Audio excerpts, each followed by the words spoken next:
രാവിലെ എണീച്ചപ്പോൾ തന്നെ ആൾ ഭയങ്കര സീരിയസ് ആയിട്ട് എന്തൊക്കെയോ ആലോചിക്കുന്നുണ്ട്. അവൻ്റെ ആലോചനയൊക്കെ കഴിഞ്ഞപ്പോഴാണ് ഞാൻ ഓർക്കുന്നത്, ഇന്ന് നമുക്കൊരു പരിപാടിയുണ്ട്, അതായത് ഒരു എൻഗേജ്മെൻ്റ് ഉണ്ട്. ഇക്കാരെ ഫ്രണ്ടായ മുനീർക്കാരെ എൻഗേജ്മെൻ്റാണ് ഇന്നത്തത്. അങ്ങനെ നമ്മൾ അങ്ങോട്ട് പോകാൻ വേണ്ടി പോവുകയാണ്. അങ്ങനെ 10 മണിയൊക്കെ ആയപ്പോഴത്തേക്കും നമ്മൾ റെഡിയായി പോകാൻ വേണ്ടി ഇറങ്ങി. കാറിൽ ഇരുന്നാണ് എൻ്റെ മോൻ ആഹാരം ഞാൻ കൊടുത്തത്. എൻ്റെ പൊന്നു, നിങ്ങൾ കാണുന്നില്ലേ, തുപ്പി തുപ്പി അങ്ങ് കളയുകയാണ്.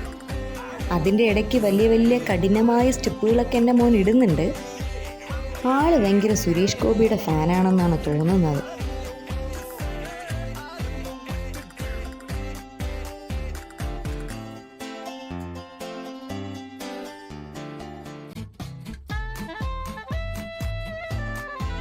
ഇതിൻ്റെ ഇടയ്ക്ക് ഞാൻ തന്നെ പറയുന്നുണ്ട്, എടാ ഒരു ഹായ് കാണിയിരടാ, ഒരു ഹായ് കാണി, അങ്ങനെ ഹായ് കാണിക്കുന്നതാണ് കേട്ടോ.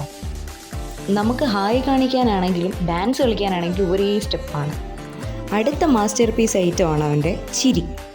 ചിരിക്കാൻ തുടങ്ങിക്കഴിഞ്ഞ ആൾ നിർത്തത്തില്ല, അങ്ങ് ചിരിച്ചുകൊണ്ടേയിരിക്കും. പിന്നെ എനിക്കും ഭയങ്കര ഇഷ്ടമാണ് കേട്ടോ അവൻ്റെ ചിരി.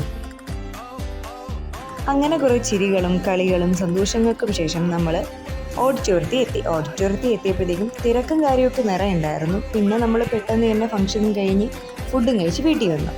അതിൻ്റെ ഇടയ്ക്ക് സ്പോട്ട് ചെയ്ത കാര്യമാണ് എൻ്റെ മോൻ്റെ തലയൊന്ന് ചെറുതായിട്ട് ചെവരിലിടിച്ചു. അങ്ങനെ ചെവരിൽ അടി കൊടുക്കുന്നതാണ് നിങ്ങളിപ്പോൾ കണ്ടുകൊണ്ടിരിക്കുന്നത്.